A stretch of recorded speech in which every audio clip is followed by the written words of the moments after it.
And I'll share the screen.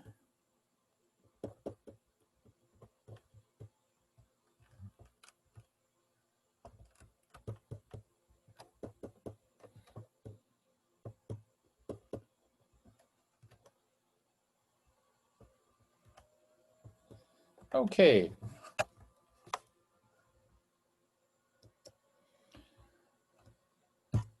So the 21st Century Grant, we expect you to be a model program, and we'll also go over the timeline, some of the rules for the program, monitoring, finance, application tips, and what's expected and required of you in this grant. So what we mean by a model program is, because it's federally funded, your work is a model of best practice. It's been your plan for serving kids has been reviewed successfully by peer reviewers, and other schools or programs may want to see what you do, and you should invite them for visits. And we also require a local evaluation to be posted to your community to show the work that you're doing. This is a very transparent program, so there's a lot of public reporting that's required. We expect you to run a high quality program as an example of excellence to others around the state. Your grant application is a public document, and it's available for review on either the Iowa DOE website or the Iowa After School Alliance archive site. And you know, if you're interested in starting an after school program, a great way is to visit somebody that's already got one rolling.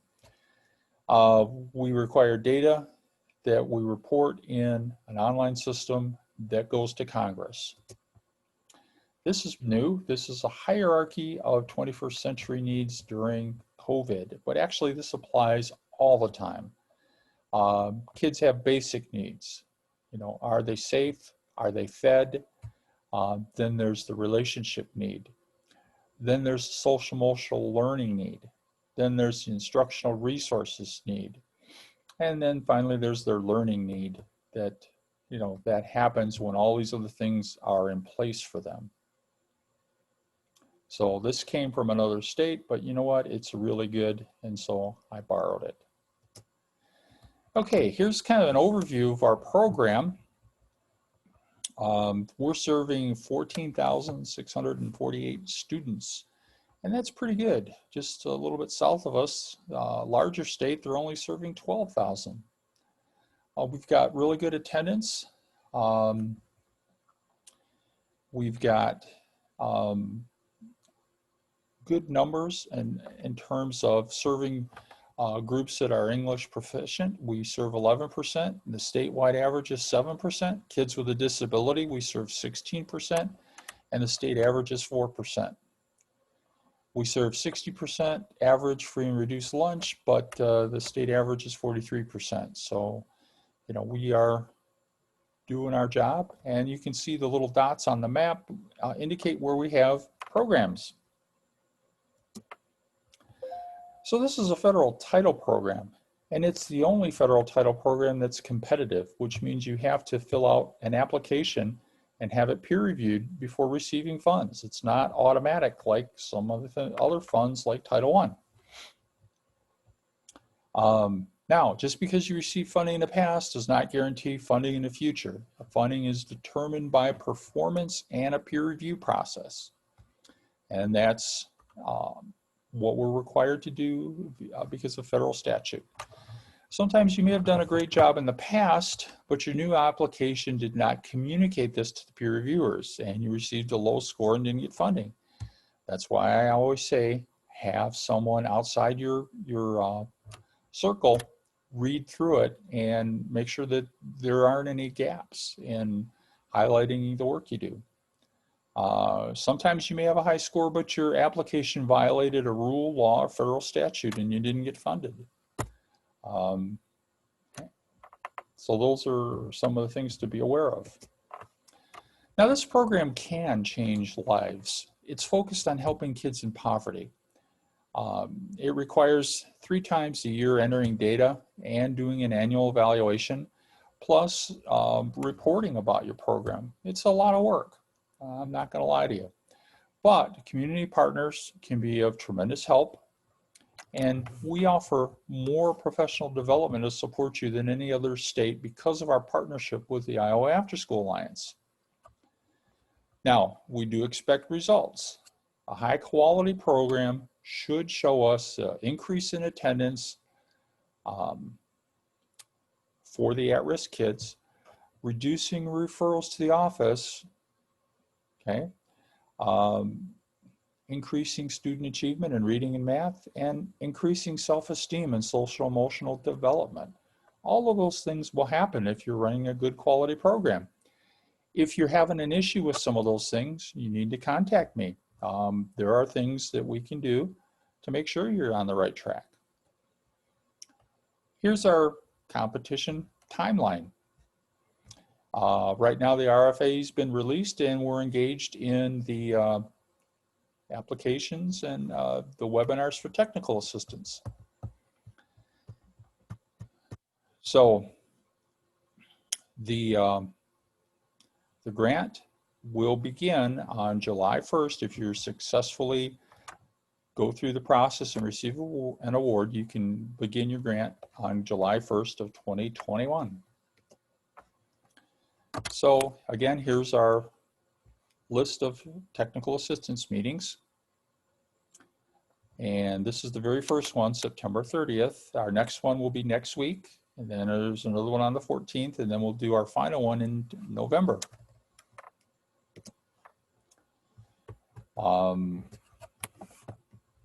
November 13th is when the letter of intent must be submitted. And December 11th is when the application is due.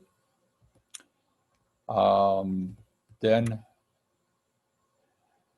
in January, we're going to have a peer review, although this time we're going to do this via Zoom and other technology. So we're not going to have a face-to-face in-person peer review.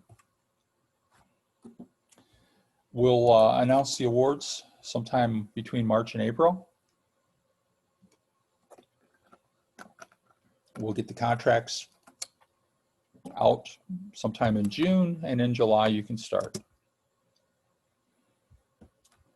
So all of our meetings are statewide this year instead of having some regional face-to-face meetings.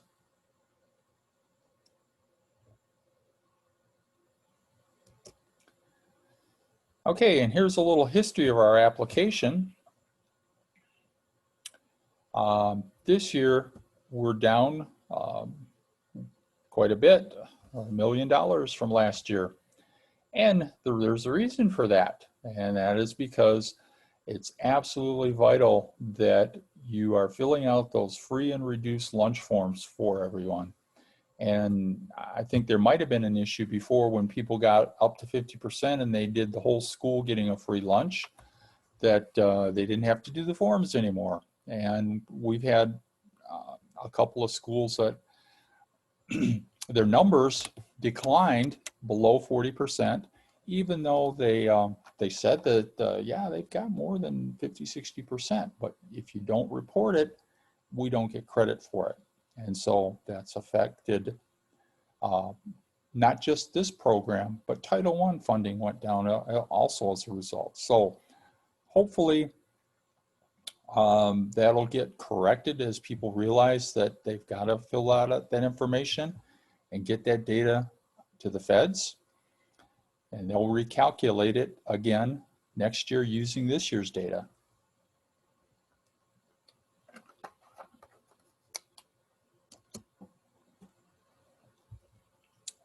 But that's one reason that data is so important. Okay, you need to submit all the required information. Now, the electronic copy, you can put it on a CD, a flash drive, but it's got to be in Word format. If you want to send me an email, make sure you follow up to ensure that I have received it, because there's a lot of filtering systems in place. If it's sometimes if the document's too big, it doesn't go through. And something with formatting, the one of the filtering systems may figure, oh, there's something wrong with this. I'm not going to let it through. It's a security risk. I mean, whatever the reason. However, you know, you may be able to get it through an email and that's okay, but you've got to check with me to make sure I have received it. Okay. Again, direct all of your questions to me, even though it has Jody, my secretary's name on it. She's receives the applications in the mail and she gets them date stamped to prove we've officially received it, and we go on from there. Okay, this grant is for at-risk kids, and these are the things that we expect, that you operate 3 hours a day, 5 days a week. And that hasn't really changed since this program started. That's been in there. You should also have improved attendance, improved behavior, improving reading and math. And those things are going to be reported 3 times a year in the federal data system.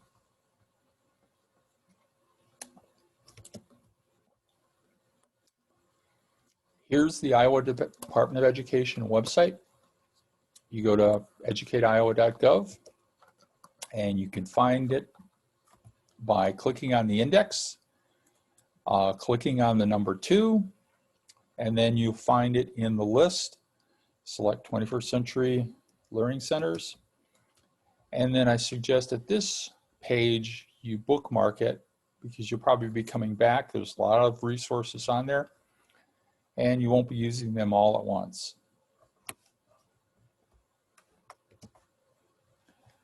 Okay, this year we've tried to simplify things into 2 downloads. The application instructions, which is a rather large document, but it has all the forms already there. And then the actual application, which we've reduced a little bit this year. And then we've left a lot of things up there that are supplemental to the grant. The spreadsheet. We've also added the financial guidance, and that's on there for your benefit. Although when you start up for the first time, we're going to make sure you get the finance guidance as well. But sometimes things get misplaced, and you can go to this website and get everything you need. And then we have a backup on the Iowa After School Alliance archive site. So we want to make sure that we get this information to you so there's no questions. Okay, and we have help with completing the minority impact statement. We have our monitoring documents posted online.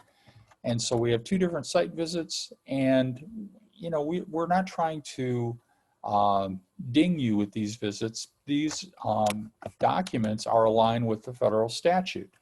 And that's another reason why we were able to eliminate having an annual extra form that you had to complete, because a lot of that is embedded in what we already do. So you can take a look at these forms and see exactly the questions that I'm going to be looking at when I come to do a visit. There's no surprises.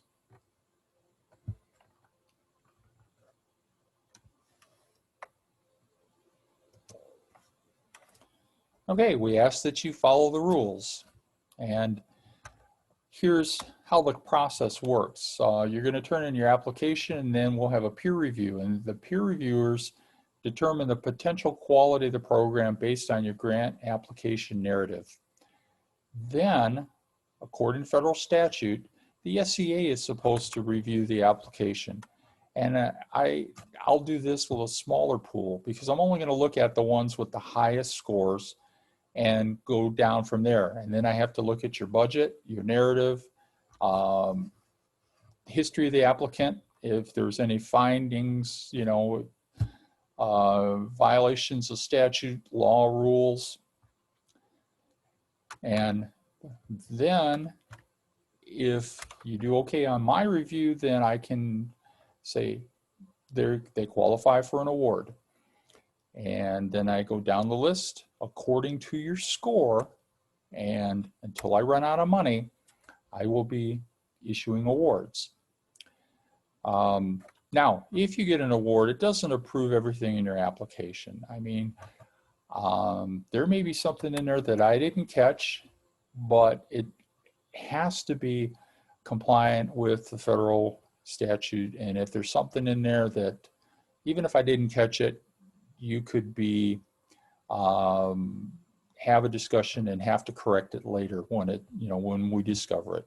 So the burden is on you to follow the rules. So you don't get a, free ride if I didn't catch something in there and it's a violation. Okay, we ask that if you are in non-compliance, stop.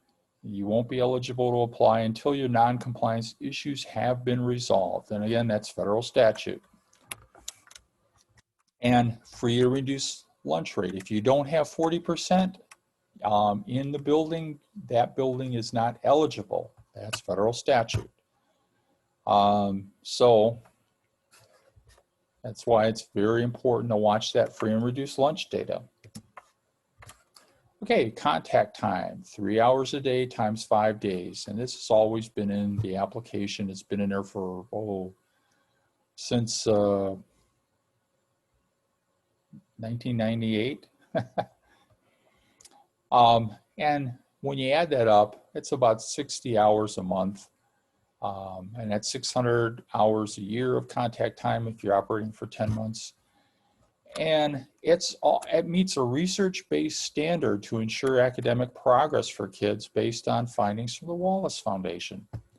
However, we've been going through a pandemic, so I understand that, and I am not going to ding programs for having this pandemic, because that's like a natural disaster. No one could control it.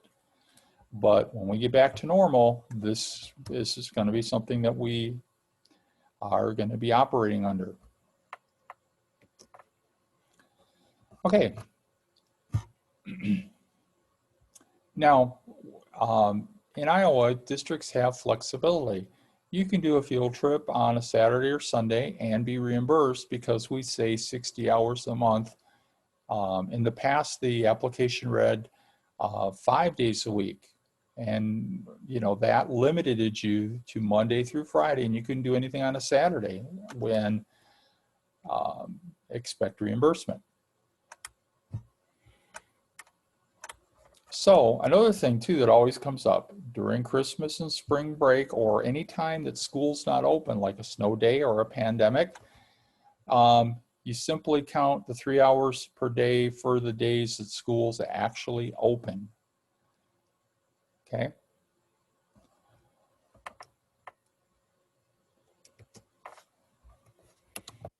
Okay, bonus points. Everybody loves a bonus. It's amazing that I get more emails about the bonus points than I do about the larger point sections within the application, but it's probably because it says bonus. Anyway, if you're in a county with more than 17% child poverty, you can get an additional 5 points. Because for equity reasons, we want to focus on the areas of high poverty among children for this grant. And we've got a link right on there for you. We're using data from kidscount.org.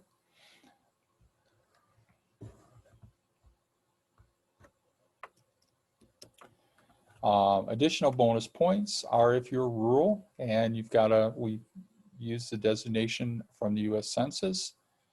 And we have this link that's in here is not correct, but we've corrected it and put it on the department website, and the Iowa After School Alliance has the new link to look it up. Then finally, the one that we've always had is the one that if a school is designated comprehensive or targeted, then you can get an additional 5 points for that.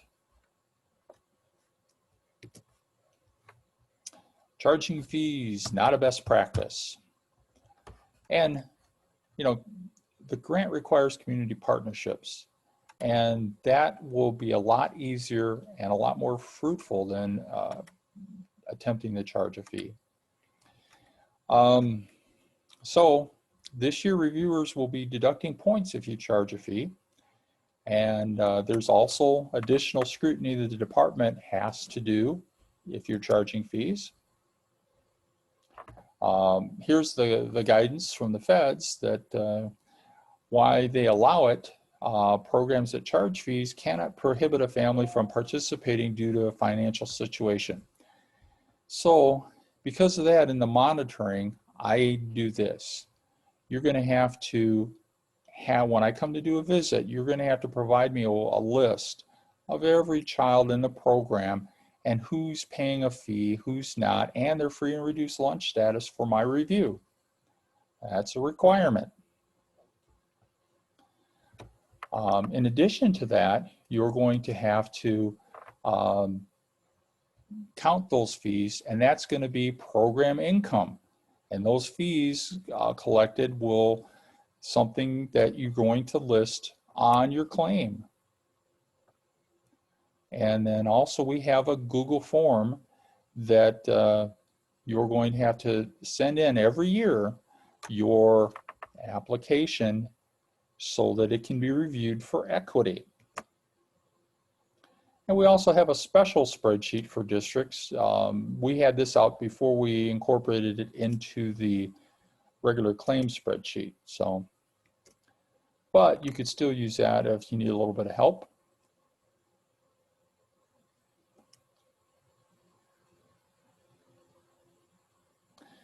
And, you know, what our concern is that families are intimidated by charging fees and may not even participate in the program because they feel they can't afford it. And that's the whole priority of this program, is to serve students in poverty. And, you know, so you can expect that, you know, every year the regulations for those charging those fees are going to increase. And we've had a couple of programs that have seen this coming and have quit charging fees. And I commend you. I think that's a wonderful move you're making, showing, you know, the community that you really care about the kids. Okay, this year we've gone down to 42 pages from 55 in 2019. So this is my favorite part of ESSA, that the state educational agency will provide the least restrictive and burdensome regulations for local agencies. And, you know, we started out with a 120-page application, and it's not always easy to work with the feds and try to keep our regulations manageable. So in Iowa, we've got a lot of stuff embedded, and that's a good thing. Otherwise, you guys would probably be doing double the paperwork. Okay, the APR has gotten a new makeover. They've got some new things in there, but basically what did not change is the data that you reported. So this is a requirement. You must enter the data. And, you know, some states, if you don't have your APR data in, you will no longer get reimbursed. So we can do that under this statute. And I have not had to do that, but I just want to share with you that this is very important, because Congress gets these reports and they see what we're doing, and they've been very happy, and they've been renewing our program. So you want to continue to put data in there as much as you can.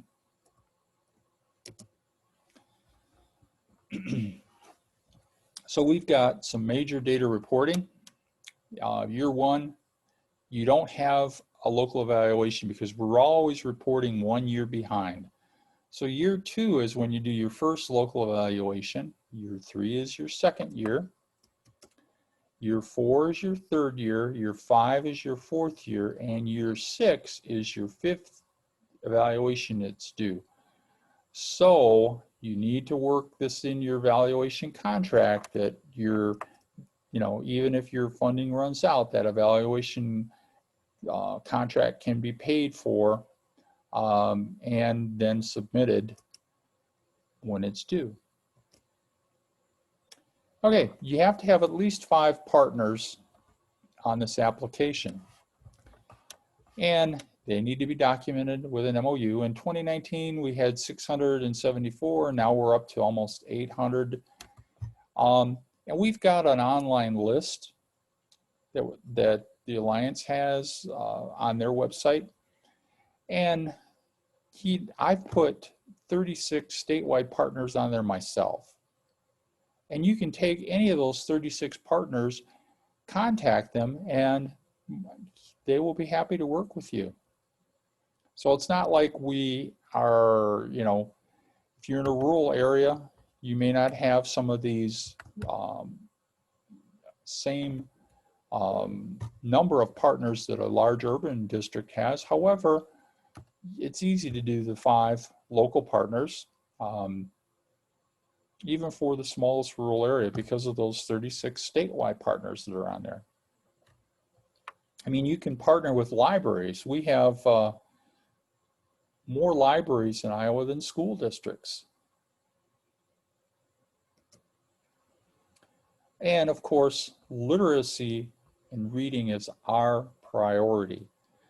It's absolutely foundation for a child that's at risk, because all the information and success comes through reading. No matter what career, there's reading involved, and all the other subjects depend on reading. So these are some of the partners that you can use to improve reading. You can invite authors from Iowa to come into the school and work with the kids. You can work with the Iowa Ag Literacy Foundation. They have free, they just ask you for the price of postage, and they'll send you classroom sets of their publications. And they've got some really good ones directed at the elementary level. Okay. We also ask that you partner with a community college for adult literacy.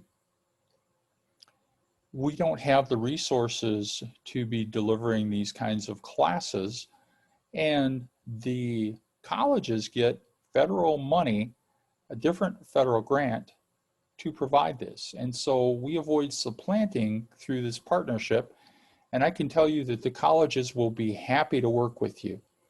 You have a family engagement night, and the colleges can come and set up a table and talk about what they have at their college for adult learners. So it's a win-win situation.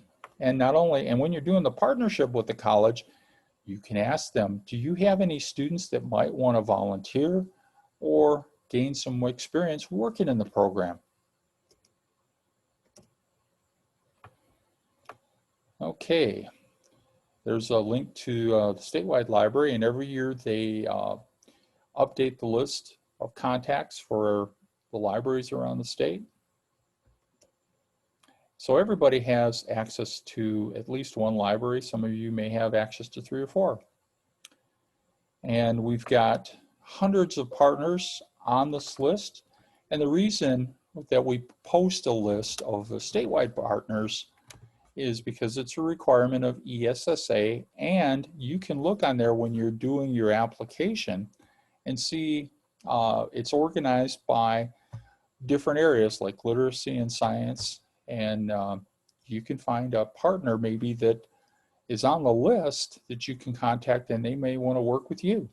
So we've got just tons of information to help you be successful. And the value of partnerships is like getting another free year of federal funding. And it gives you peace of mind, because partnerships are going to help you to sustain your program. if the funding runs out, because this is not a funding forever. It's seed money to help you develop your community and all the resources in your community to keep these kinds of programs going. And here's some examples of an MOU. We asked that you answer the following question: how long will support be provided? How much money, how much staff, how much volunteers or material is going to be contributed? And it's a little more information than a letter of support. Okay, the next thing is we have percentages that are required for the grant. We have a limit of 4% for local evaluation. And we've got a warning on our website because there are companies out there that cold call and offer the superintendent so-called free grant writing services in exchange for a contract where they're going to charge 10 to 15% for evaluation and ask you to buy 30% from one of their partners in equipment or grant writing services. And you really can't enter into a contract before you get an award with the grant money. And so that's very improper for them to ask you to do that, because legally the district that does that have to use district funds. And that puts especially small school districts in a bad situation. So that's why we have the warning on our website. And by talking about the 4% limit, that's kind of like garlic to some of these grant vampires that are out there. Keeps them away. It's not enough money for them. Okay, you can start your program on July 1.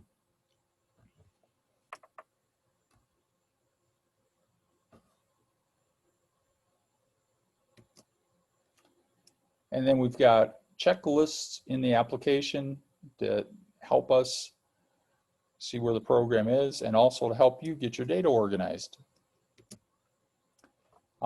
We have two ways that we monitor the program formally, and that's the first visit, which is we use a checklist. It's an 11-page checklist aligned with federal statute. And we kind of look over the different areas that you're required to do. And then the second one is comprehensive. And what we do with that, we have meetings with stakeholders and we listen to them talk about the program being successful. And that we complete before we will recommend you for additional 2 years. So it's a 3-year check on the program. And these two visits combined give us a good picture of how your program's doing.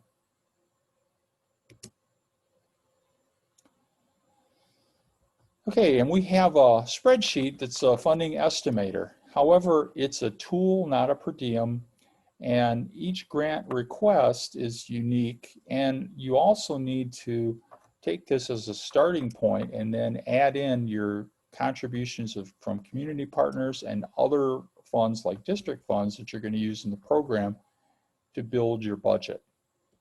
So this little estimator is not your budget by itself. It's just to help you get started. And this is what it looks like.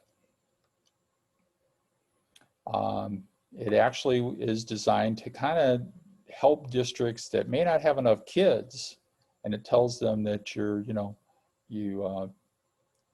it'll give you a little warning at the bottom. And it also will not let you exceed the maximum amount of funding too. So watch your percentages in the grant, okay? Evaluation is no more than 4%. Professional development has the opposite. It's no less than 5%. So you must spend a minimum of 5%.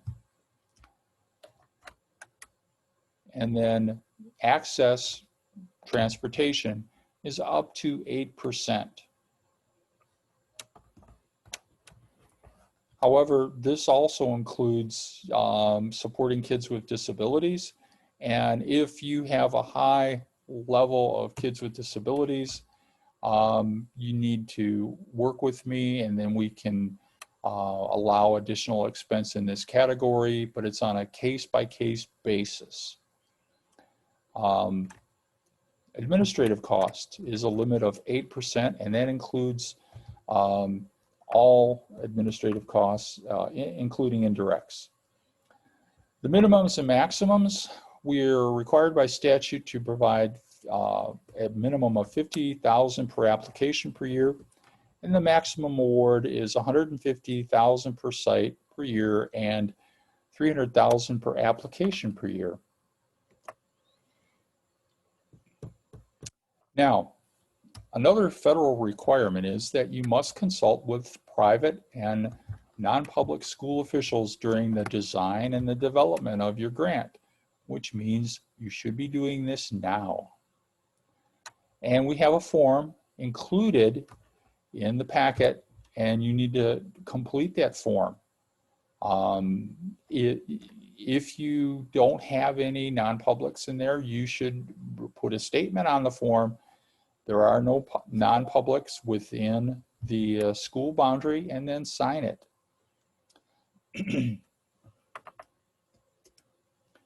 And you should have an outcome. Did the school wish to participate or did not wish to participate?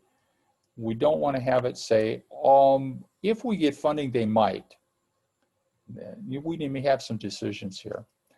And that protects you, because they have certain rights. And if somebody files a complaint, that could really put you in a pickle. So we want to make sure we're following the statute and letting everybody know what their requirements are.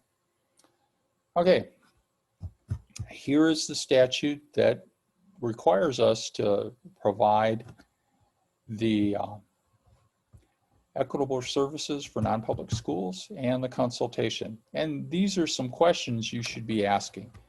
Which children are going to receive the benefits from this project? How will the kids' needs be met?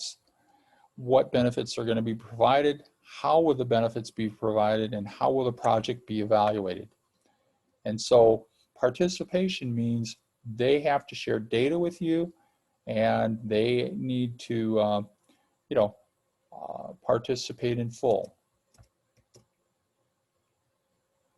Okay, here are some more rules. The benefits are comparable. They can be the same or they can be different benefits. So you have to work that all out on your consultation. And if we see that on December 1st is when you had your meeting on there, we may provide a little extra scrutiny on this. Your consultation form should include the contact names, phone numbers, and emails, dates and a summary of the meeting, and an outcome, okay? If you have any difficulty with this, contact me, okay? I'm happy to help. Okay, new applications will offer a 3-year grant and possible 2 additional years following a successful site visit. And then the funding for the final 2 years gets reduced to 75% of the original amount. And in the past, the funding was just reduced down to 50%, and we didn't even have any kind of meeting or support of any kind. And it was, I think, a little bit difficult. Grants cannot be extended beyond the 5 years. That's a statute. And after 5 years, a new application is needed and must document sustainability. If you don't document sustainability when you reapply, your application, no matter how good it is, will be considered supplanting and have to be rejected. So keep that in mind. Then we have the regular site visit that it's an 11-page checklist, and then we have a comprehensive, it's a series of meetings, and we review the sustainability plan. And because of ESSA, we also take a look at your local evaluation in terms of quality. So for those of you that are existing grantees, and over the years I've been working with you on making sure your goals are measurable, that's because I knew this was coming. And I try to get you guys a lot of time to work on the things we need to work on. So these forms are on the website. You can download them as many times as you need. And before a site visit, I will generally send you the forms again, so that there's no surprises. And then part of the thing is that I have ongoing risk assessment on everyone. So that helps us avoid additional formal paperwork. Okay, so previous grantees must provide evidence of sustainability. That's why we have those forms on there in the application. And it's vital that you make sure that you're documenting this. Okay, partnership is defined as making contributions to the grant goals and outcomes. And there's a lot of ways they can do that: financial support, volunteers, buildings, resources. When you do a jointly submitted application, you need to make sure that the organization is, a partner and not a vendor. Because vendors only are there for as long as the money is rolling in. We want to have long-term partners that understand the importance of after school and the impact it has on kids. So, eligible partnerships must have evidence that you are working with them, and it's not just a piece of paper, but there are regular meetings that have happened. So make sure you're adding to your partner list every year.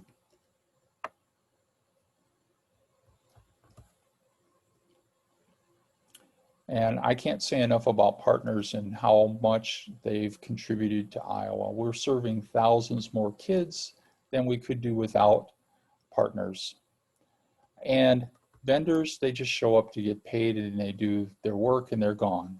So, this strengthens the relationship between the program and the school and the community.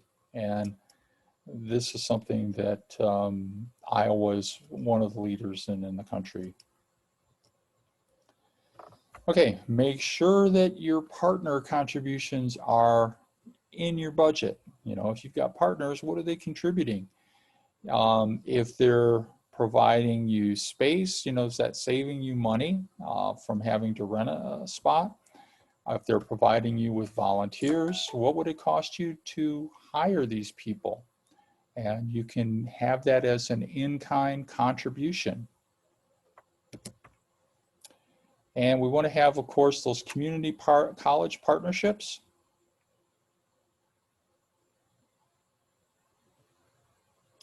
And that helps you with part of the family engagement requirement. And you should have a meeting for family engagement every quarter minimum. And I will look on your claim spreadsheet. If I don't see any expense, I'm going to contact you and ask you to document that you had that meeting. If you need help with community engagement, we have a committee and they meet every other month, and it's a wonderful way to talk with other folks and gain insights into what other people are doing that is working for them. Okay, supplement, not supplant tests. These are pretty universal. The first test is it required? Is the program activity the district wants to fund required under state or local federal law? If it is, then it's supplanting to use this grant for that. Equivalency. Were state and local funds used in the past to pay for this program? If it were, is supplanting. Non-title programs are the same programs or activities being implemented in other schools that don't receive these funds. And are these being paid for with state or local funds? If yes, it could be supplanting. And you don't want to use these funds to backfill. So expenditures must pass these tests to be supplemental. And if you have any issues with this, with an expense, contact me and I'll help you work it out. Here's an example. We had a community partner in a previous grant that was contributing $15,000. New grant application lists the partner, but no more contributions. And they pay them now as a vendor. That's supplanting.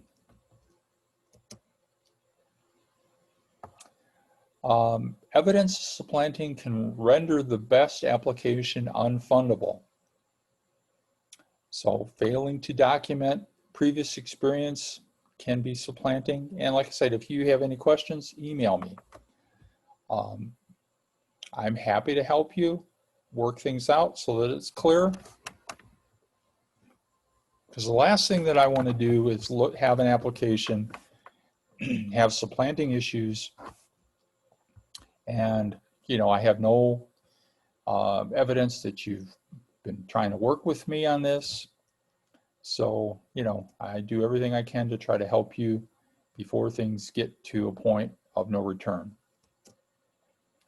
Okay, the second one is grant fraud, and we want to pay attention to this.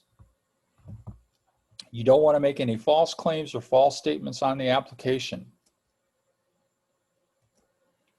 The Office of the Inspector General defines grant fraud as falsifying information in an application, using federal funds to purchase items that are not for government use or program use. You're not going to go out and buy yourself a car. Billing more than one grant or contract for the same work, and I've actually caught someone doing that.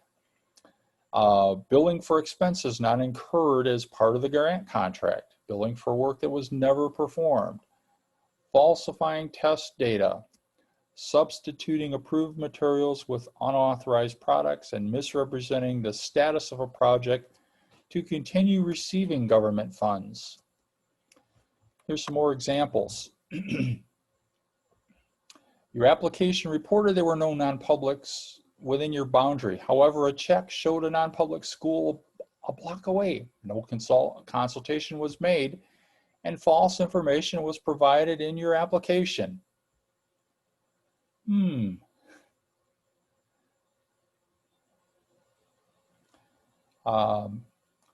A program bills for expenses to repair a copy machine. The copy machine was purchased with other funds. This expense was not incurred as part of the grant. And finally, your application reported to serving 400 kids. You failed to report an attendance problem to your SEA. You actually only serve 100 kids. That's false information in attendance monitoring that misrepresents your project status to continue funding. So this is also reinforced in Iowa Code, Chapter 685. And, so if somebody knowingly provides, incorrect information, they can have an investigation by the state auditor. So, if you have a question on something, you're not sure, contact me. I want everybody to do fantastic on the application, and put your best effort into this. And there are always questions and things. So in a nutshell, fraud can occur when education grants are not used for what was intended. And there can be fraud even if no money has been received.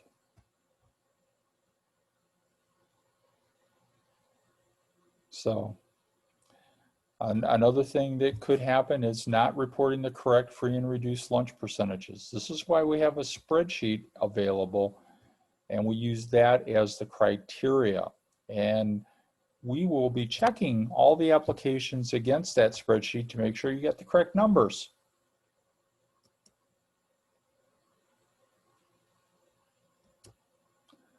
And there are all kinds of severe penalties for grant fraud, so all I can tell you is don't do it.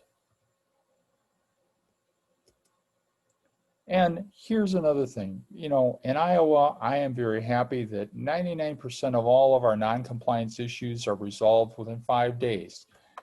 I have the philosophy that I want to try to help you make a correction, and we can do that fairly easily. A lot of times it's, you know, it's a misunderstanding, and we can effectively resolve it with a minimum of effort. But what you don't want to do is try to hide stuff, because it'll eventually come out and then you'll be in worse shape than ever. And then my hands may be tied and I may not be able to do as much to help you.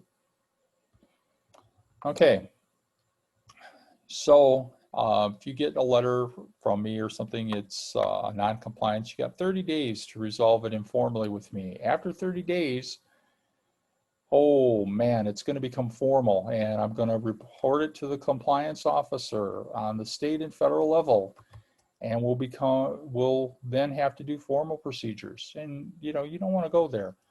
We can fix a lot of this stuff within 5 days. But I need to inform you of the process. So what's expected of you? Serving the needs of kids. Okay? We should be seeing increased attendance, reduced referrals, and improving reading and math scores. Should be a model for your community for after school. You want to have a web page because that's required to post your evaluation. And you can post a lot of other stuff on there too. Enrollment forms, pictures of the kids, your hours, your calendar. And you want to develop and cultivate community partners. You want to review your budget every month and then every quarter submit a claim. You want to manage your budget and get approvals for line item adjustments. And yes, you can make a line item adjustment. You may have put too much money in transportation and you need more personnel. We will let you transfer that money once a quarter.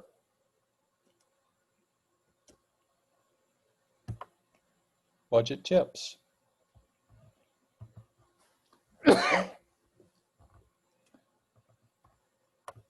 Make sure that what you ask for is justified by the number of kids that you have. And because of the line item adjustments, you can spend 100% of your grant award.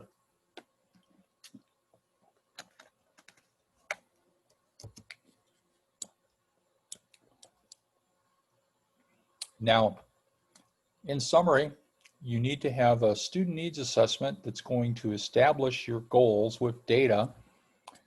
You want to have academic goals that are realistic and measurable, okay? Don't shoot yourself in the foot to say, we're going to get all kids to be 100% proficient in reading. Let's be realistic. Let's have something that's reasonable and measurable. I always say greater than 50% is a wonderful across the board measure for at-risk children, because some years you're going to struggle to meet 50%. Some years you might hit up 80 or 90%. It's going to be different every year. You want to have enrichment goals and measures that are going to help you to get all the data communicated that you need. You're going to have a research base on what you're doing, and you want to have a qualified evaluator to provide an independent look at your program and how it's doing every year.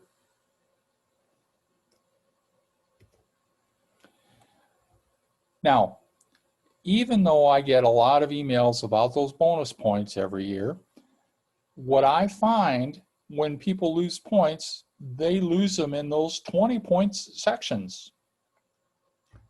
Student needs assessment, project narrative, and the project narrative, we've increased it to 24 points, and the management plan.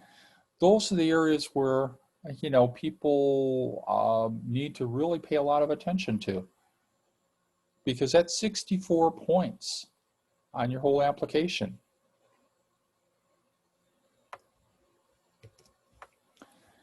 Tips for success. Don't provide any false information.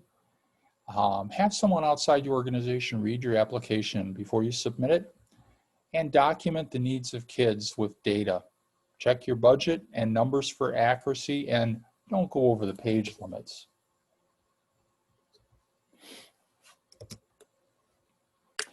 Now, we have committees, and you're required to be participating in one committee for each cohort you have funded.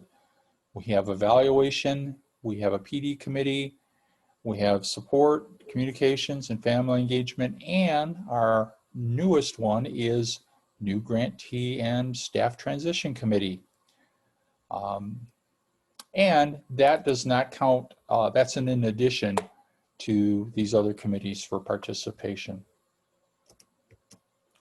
Again, if you have questions, please contact me at the Iowa Department of Education. I'm available by email or by phone. But if you have a lot of questions and it's not a quick phone call, please email me and we'll schedule time. All righty, so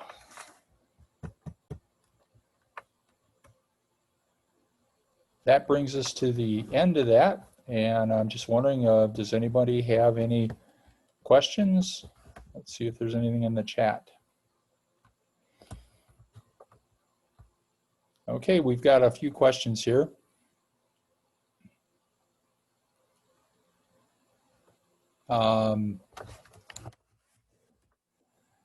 Christine wants to know, do we get extra points if we have a community partner sign an MOU? No, you don't get extra points, but you've met the requirement of the grant. Yeah, we require MOUs from the community partners. And so the more community partners, though, you get, the more benefit your program is going to receive. And that's where the bonus is. Even though we're not going to give you any points, you're going to get your own points locally. Next question I see is from Nikki. As far as private school consultation, is it required to meet with a private school that is local? Yes, and we've got the information on the consultation is within the grant, and if I can send you this PowerPoint, has some additional things that you should be covering. And if you're in a school, schools already have these consultation meetings every year for Title I. So if you know about that, you could get on the agenda and meet with the people that, you know, potentially would be the partners, or you could do it separately. Either one works, but you do have to have it. That's a requirement of the federal statute. So I got the next one is, thank you, Matt, for responding in the chat.